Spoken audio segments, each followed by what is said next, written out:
Pemirsa, apa kabar hari ini? Semoga Anda selalu sehat di masa pandemi dan selalu bersemangat untuk menjalani aktivitas. Bagi pemirsa yang harus tetap bekerja di luar rumah, jangan lupa untuk menggunakan masker. Hari ini program Berita Newspoint hadir menjumpai Anda bersama saya Khairunisa. Selama 30 menit ke depan, Newspoint akan menyajikan berita terbaru seputar Universitas Brawijaya dan Malang Raya. Jangan kemana-mana, keep our channel Newspoint.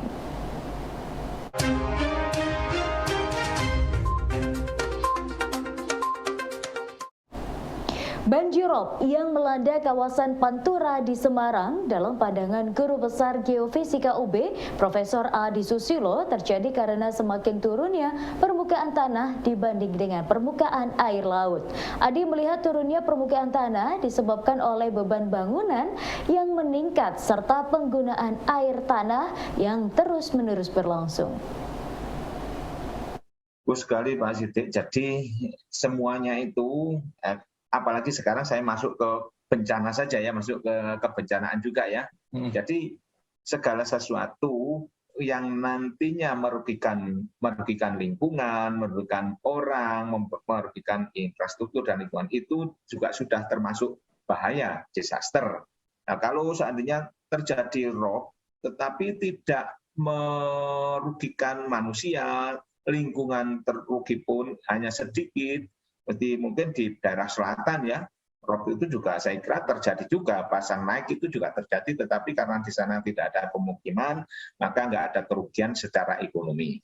Nah, kita bicara di Pantura, karena Pantura banyak pemukiman dan jalan maupun pemukiman di pinggir laut itu sangat banyak, ditambah lagi sekarang pemumpaan air dan juga beban bangunan di daerah utara itu kan juga makin besar.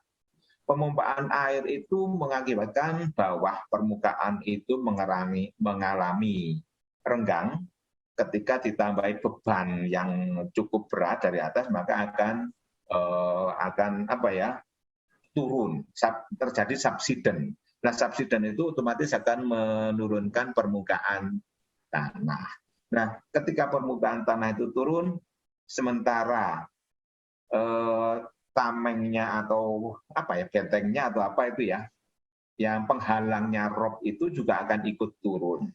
Sementara air lautnya tidak ikut turun karena air lautnya itu adalah setimbang dengan yang lainnya. Maka seakan-akan, ini lebih besar lagi. Sebetulnya ya memang lebih besar, tetapi karena permukaan tanahnya dan juga penampang barriernya itu turun, maka menjadi turun itu lagi. Nah, dari situ terjadilah kerugian infrastruktur, kerugian ekonomi, sangat betul sekali, pabrik-pabrik nanti terkena, rel kereta api juga terhambat, itu teman-teman bagian ekonomi yang bisa menghitung seberapa besar. Nah, Fakultas Peternakan UB mewaspadai kepanikan yang melanda peternak ketika terjadi wabah penyakit mulut dan kuku. Dekan Fakultas Peternakan UB, Profesor Suyadi, melihat wabah PMK ini melanda kepada sapi, namun memberikan efek kepada peternak. Suyadi menjelaskan ketika sapi terkena PMK, maka pemilik sapi ikut merasa bingung terhadap kesehatan sapi dan kondisi keuangannya. Pengobatan sapi membutuhkan biaya dan ketika sapi terkena PMK untuk sapi perah maka produksinya akan menurun karena sapi tidak mau makan. Penyakit mulut dan kuku ini menyerang pada ternak, ya, pada ternak tentunya. Tetapi dampaknya tentu yaitu pada ternaknya sendiri dan juga pada masyarakat. Artinya pada masyarakat terutama peternaknya. Sampai saat ini itu menurut laporan lebih dari 3.000 ekor ternak itu yang terdampak dari penyakit ini, Jawa Timur saja. Nah, dari sini kemudian muncullah gejala-gejala yang ada di masyarakat. Gejala itu berbagai macam hal, yaitu yang pertama pada saat peternak melihat ternaknya. Karena pada saat ternak melihat ternaknya panik, mereka panik. Nah, dari panik itu kemudian melihat terus gejalanya, tidak mau makan, kemudian nampak merasa kesakitan, suhu badannya tinggi, kemudian diikuti dengan timbulnya tanda-tanda klinis baik pada mulut dan kaki, dan kemudian mengkhawatirkan. Artinya mengkhawatirkan, yang pertama mesti mengkhawatirkan dari sisi harga, keamanan, ujung-ujungnya nanti sampai kepada mati. Nah, ini yang menjadikan mereka panik. Sedangkan ternak tidak mau makan lagi. Bagi yang punya produksi susu ternak perah, maka produksi susunya langsung drop, langsung turun.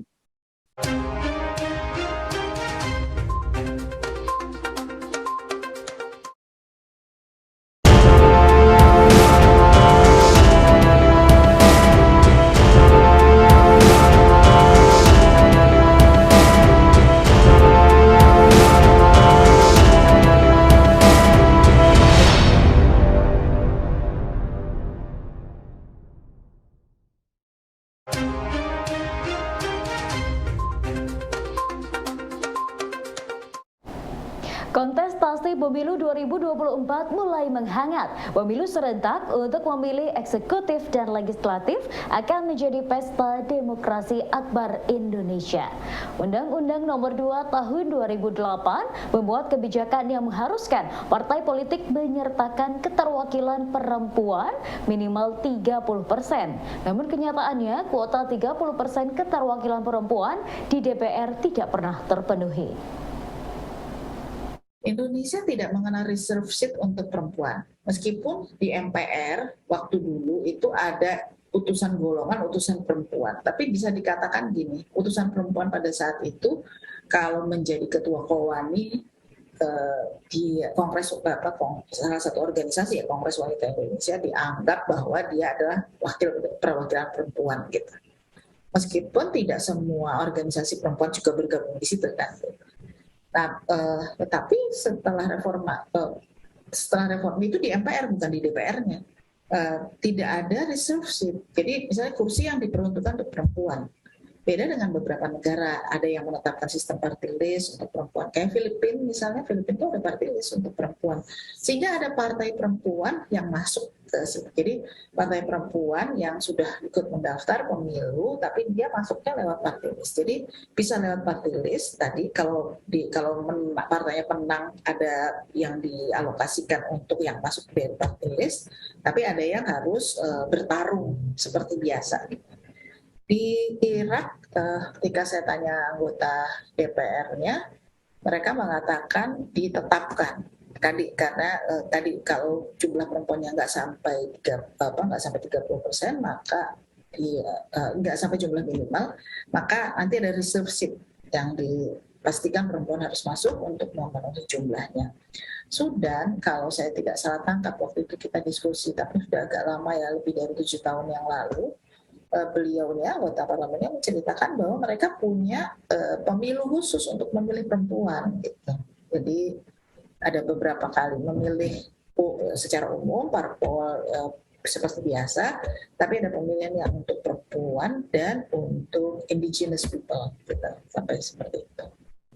Nah, kalau di DPR, di kita, di Indonesia, kuota keterwakilan perempuan 30% itu bukan di dewannya. Jadi kalau menuntut di dewan harus 30%, nggak bisa, karena memang dalam aturannya adalah 30%-nya di dalam calon anggota dewan. Kecuali mereka semua terpilih, gitu. Jadi memang berarti kan harus membangun ekosistem ya, ekosistem supaya kemudian yang perempuan itu bisa terpilih. Digelar secara offline, ajang Manajemen Entrepreneur Day yang digelar oleh Fakultas Ekonomi Bisnis UB bertujuan untuk memperkuat jiwa wirausaha mahasiswa. Menurut Madi Rafsanjani, koordinator mahasiswa, ajang tahunan ini melibatkan 103 kelompok yang menampilkan produk wirausaha mereka secara offline dan juga melalui online. Untuk hari ini kita ada acara Management Entrepreneur Days. Itu adalah acara untuk mengembangkan minat entrepreneur dari mahasiswa, khususnya mahasiswa yang menempuh mata kuliah laboratorium kewirausahaan, dan dari mereka ini menampilkan produk-produk yang mereka buat untuk dijual di bazar hari ini. Oke, MED ini diperingati tiap tahun atau gimana? Untuk MED ini diperingati tiap tahun. Nah, untuk yang membedakan dari kita dengan tahun-tahun sebelumnya, di tahun 2020 dan 2021 MED ini dijalankan secara online. Sedangkan di tahun ini menjadi acara offline pertama bagi FEB yang mengundang banyak orang dengan total 103 kelompok, dengan total stand ada 52 dibagi menjadi 50%, 52 di hari pertama dan 51 di hari kedua. Laboratorium Kewirausahaan Fakultas Ekonomi Bisnis UB tidak hanya memberikan materi kuliah kepada mahasiswa, namun juga memberikan fasilitas kepada mahasiswa untuk terjun langsung praktek wirausaha. Dalam hal praktek ini, mahasiswa diberikan tantangan untuk merancang produk atau jasa, baik berupa prototipe maupun bentuk jadi yang kemudian dijual secara langsung dan online. Jadi ini manajemen entrepreneur day ini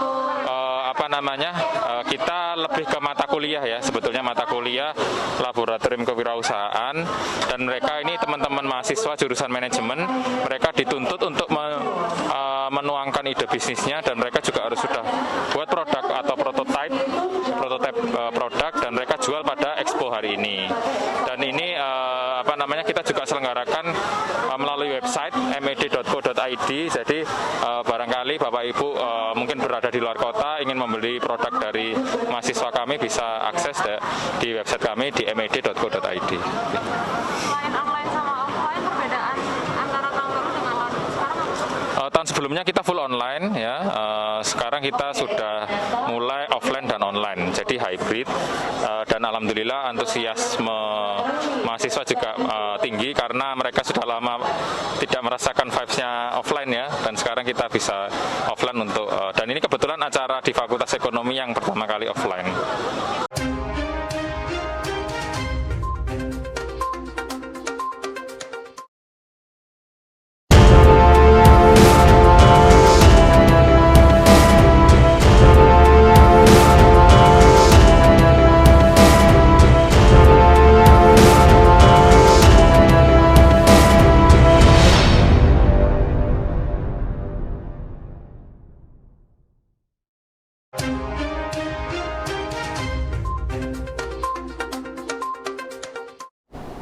Pencemaran Sungai Berantas membutuhkan solusi jangka menengah dan panjang. Untuk menemukan solusi tersebut, menurut peneliti Sungai Berantas FPIK UB, Sri Sudaryati membutuhkan pendekatan solusi terapan manajemen yang terpadu. Sri Sudaryati menyebut manajemen ini sebagai manajemen perencanaan penting sebagai solusi jangka panjang yang dirumuskan oleh semua stakeholder Sungai Berantas dari eksekutif, legislatif, industri, kampus, dan masyarakat. Ya, cara mencegahnya. Jadi itu harus ada solusi mendasar pakai teknologi manajemen. Kita menyebutnya manajemen plan ya. Itu solusi mengenai terapan manajemen.